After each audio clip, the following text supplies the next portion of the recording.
Greetings, my fellow viewers of Jonathan Joe Villarreal's Watch Emporium. I'm Jonathan Joe Villarreal. I'm thrilled to unveil how we can expand our world of daily knowledge through the English language.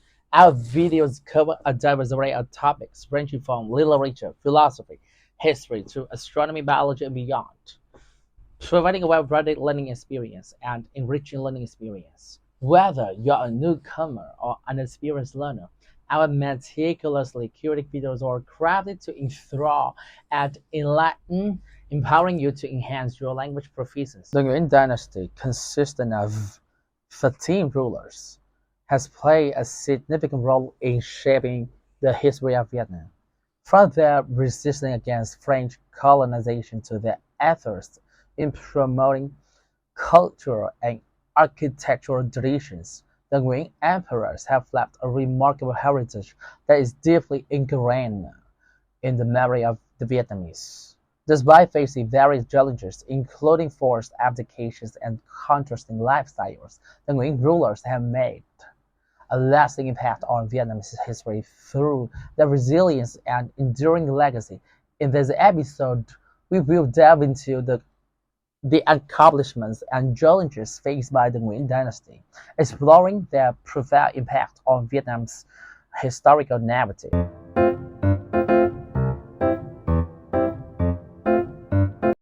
King Zalom, a truly awe-inspiring historical titan, left an indelible and profoundly significant mark on Vietnam.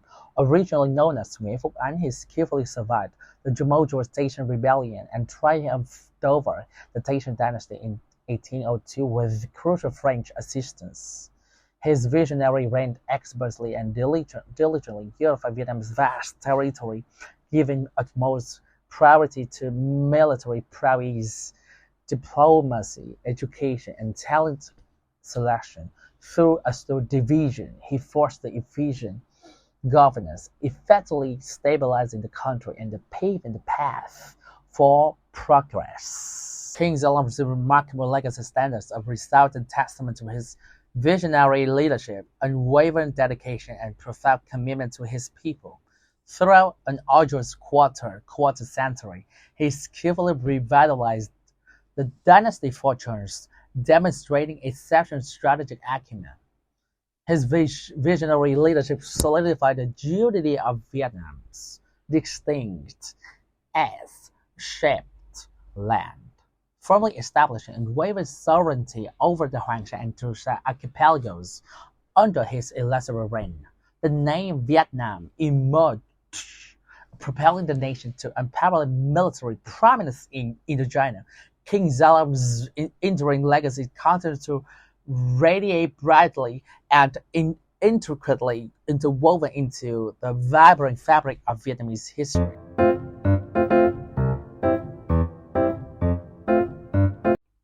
King Minh Mang, the second ruler of the Nguyen dynasty, implemented administrative reforms and was a visionary leader. He valued education and had the most wives of any Vietnamese king. His reign marked the last period of feudalism in Vietnamese history, with the country's territory reaching its largest size. King Minh Mang boldly spearheaded far-reaching reforms across both domestic and international domains. He was concerned with education and talent recruitment and implemented effective policies to assert Vietnam's sovereignty over its seas and islands. Within Vietnam's monarchical history, the administrative transformations led by King Lê Thánh Tông and King Minh Mang were unparalleled in magnitude and yielded remarkable outcomes in 1841.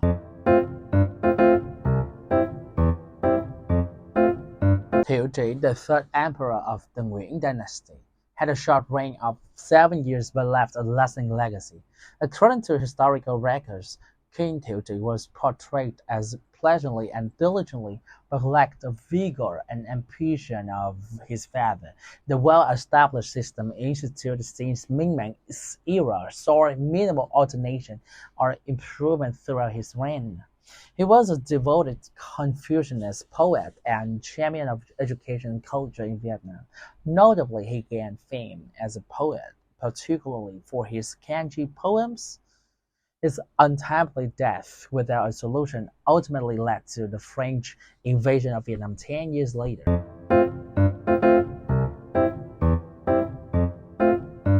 King Tự Đức reigned over Vietnam for 36 years during a time of chaos and French colonization. Despite having 103 wives, he had no children and instead adored three nephews. A learned man in Confucianism, Tự Đức was renowned for his literary talent, but was indecisive and heavily relied on conservative court officials who opposed modernization. Tự Đức is widely revered as an exemplary ruler. He tirelessly and promptly attended to matters of state, earning the profound respect of his officers. A zealous and astute scholar, he possessed an extensive breadth of knowledge, showcasing exceptional prowess in poetry. Moreover, he garnered admiration from his people for his unwavering filial devotion. King Tự Đức adored three nephews as his own, since he had no biological children. These three nephews later became the emperors Dục Đức, Kiến Phúc, and Đồng Khánh, with Đồng Khánh being the older biological brother of Kiến Phúc. In an astonishing feat, within a brief span of 4 months, from July to November 1883, our nation beheld the remarkable spectacle of three successive kings, Dục Đức, Hiệp Hòa, and Kiến Phúc, ascending the throne. This extraordinary occurrence stands as a rare phenomenon, not only in Vietnamese history, but also in the annals of the world. It represents one of the most shadowy and enigmatic chapters in our feudal past, a captivating narrative that mesmerizes the imagination and evokes a deep sense of awe. Unraveling the complex web of power dynamics and historical peculiarities.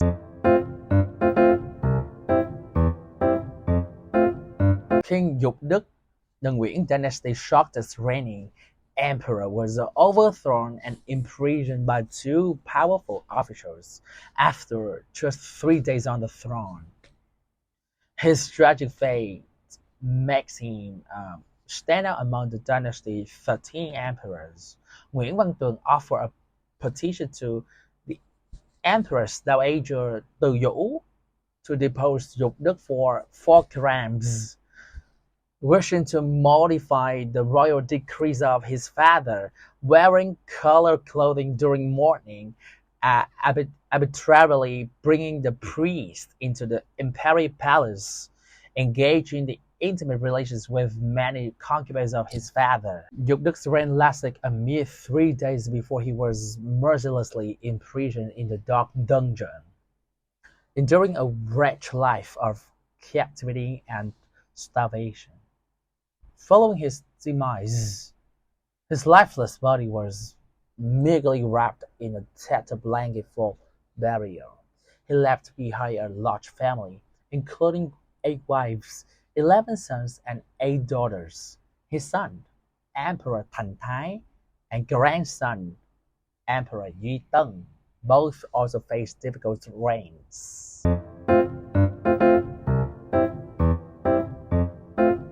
Following the removal of King Dục Đức, two chief officers Tôn Đức Thuyết and Nguyễn Văn Tự appointed the Grand Duke Hồng Nhật as King Hiệp Hòa. He was a child of King Thiệu Trị and the younger brother of King Tự Đức. He was the 6th Nguyễn dynasty, reigned for only 4 months in 1883. No matter how firmly the courtier besieged him, Hồng Nhật adamantly refused to go, eventually necessitating the use of force to escort him into the Forbidden City. He was astute enough to perceive the growing authority of the two chief officers Tôn Đức Thuyết and Nguyễn Văn Tường, and became dissatisfied. Conversely, these two individuals also noticed the king's attitude and had the intentions of deposing him. Following a disagreement, King Hiệp Hòa was forcibly compelled to ingest a lethal potion.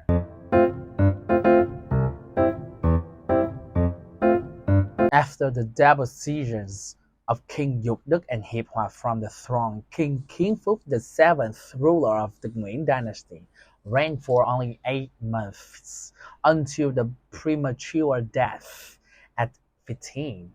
Among the three adopted children of King Tự Đức, he was particularly favored and entrusted to concubine of Lording Nguyễn Văn Thị Hương to raise and educate. From an early age, King Phúc displays wisdom, gentleness, tranquility, cleanliness, and carefulness in both speech and actions.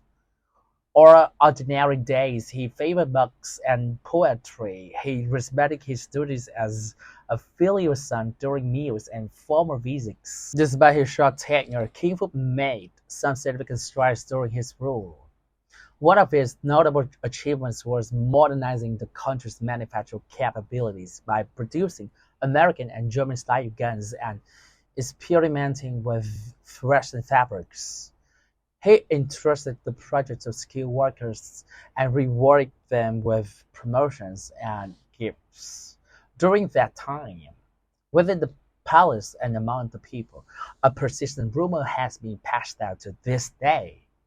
Concubine of Lording Nguyễn Văn Thị Hương, the foster mother of King Phúc, was suspected of having an affair with the chief official Nguyễn Văn Tường. It was believed that the two conspired to poison King Phúc while the emperor was gravely ill.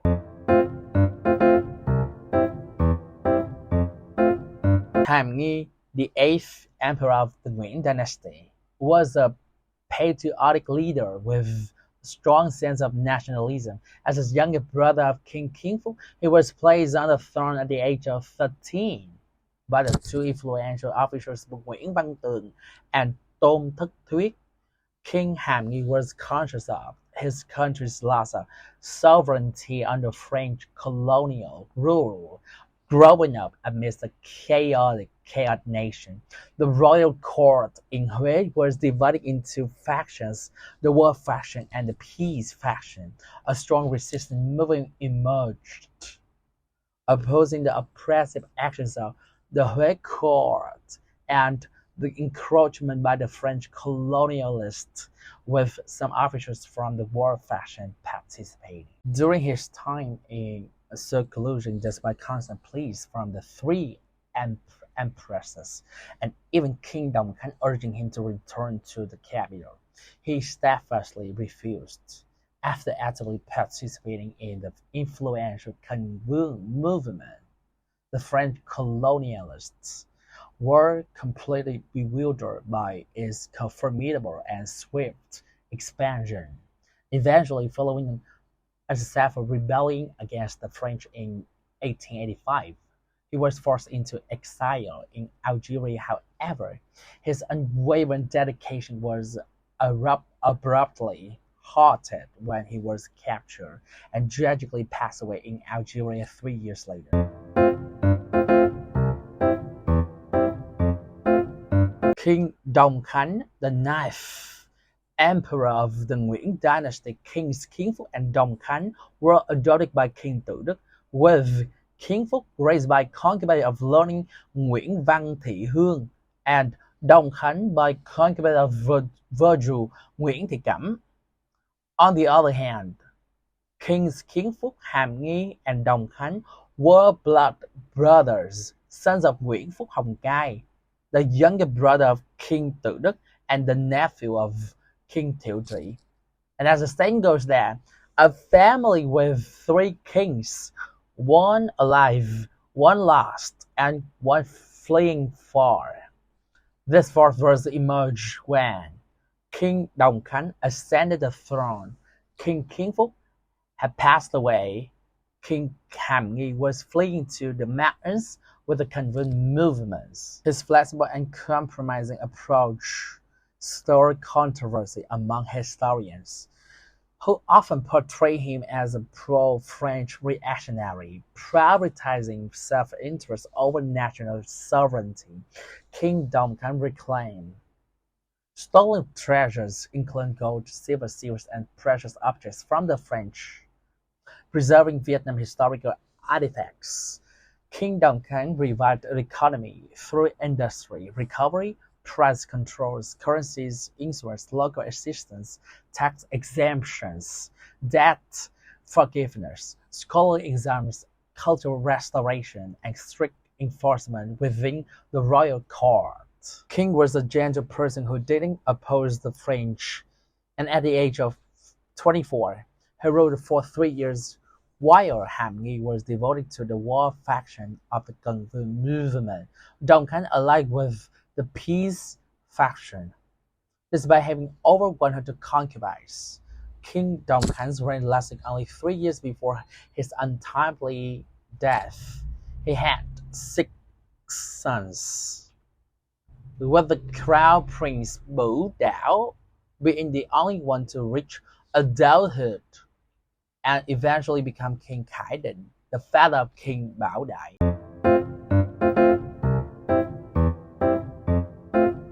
Thành Thái, the 10th emperor of the Nguyễn dynasty, ascended to the throne at the age of 10 and ruled for 19 years. At the age of 4, his father, King Dục Đức, was deposed and died in prison. He lived in hardship with his mother, Từ Minh. One day, while playing in the front of the house, a delegation from the royal court arrived and crowned him as king. His mother, Từ Minh, was absent at the time and pleaded with the delegation to spare her and her son. Eventually, King Thành Thái was brought back to the Forbidden City. He was a progressive and patriotic individual with a comprehensive knowledge. Unlike previous kings, he learned French, sported short hair, and wore Western-style clothing, embracing Western civilization. He faked insanity to deceive French colonizers, and secretly trained the army and manufactured weapons in preparation for future uprising. However, his plan was exposed, and he was forced to abdicate and exiled to reunion along with his son, King Duy Tân.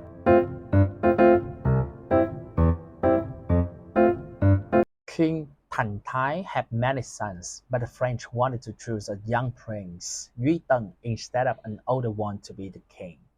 When King Thành Thái was exiled, Duy Tân was placed on the throne by the French at a young age.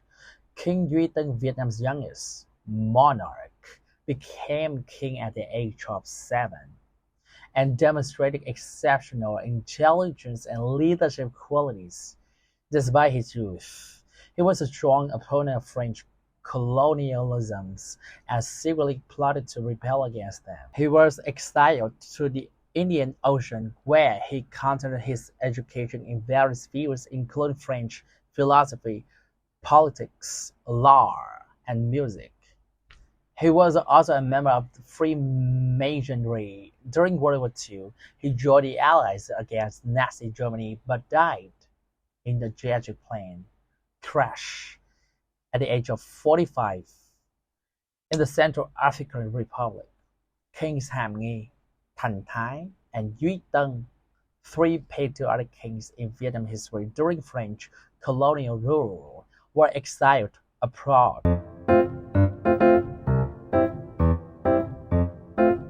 King Khải Định, the 12th emperor of the Nguyễn dynasty in Vietnam, is remembered for his contribution to the traditional clothing and ancient architectural works during his 9 years reign. King Khải Định, the eldest son of King Đồng Khánh, was not chosen as the successor after his father's passing, but instead, the throne was passed on to the Thành Thái. After accusing Kings Thành Thái and Duy Tân, the French wanted to eliminate the monarchy in Vietnam, but the court officials, especially Minister Nguyễn Hữu Bài, resisted, forcing the French to comply. Despite facing opposition from the French colonial government, Khải Định ascended to the throne. Although criticized for his weakness towards the French and his lack of interest in politics, He was a man of extravagant lifestyle and gambling addiction, often selling his possessions to pay off debts. As a result, he often faced criticism from the media and nationalist movements in Vietnam at that time. Unfortunately, his reign was short-lived due to his poor health, which led to his untimely death from tuberculosis. King Khaden had a total of 12 wives and treated his wives well. However, there was only one son, Nguyễn Phúc Vĩnh Thụy, also known as King Bảo Đại, whose mother was the highest-ranking consort, Hoàng Thị Cúc.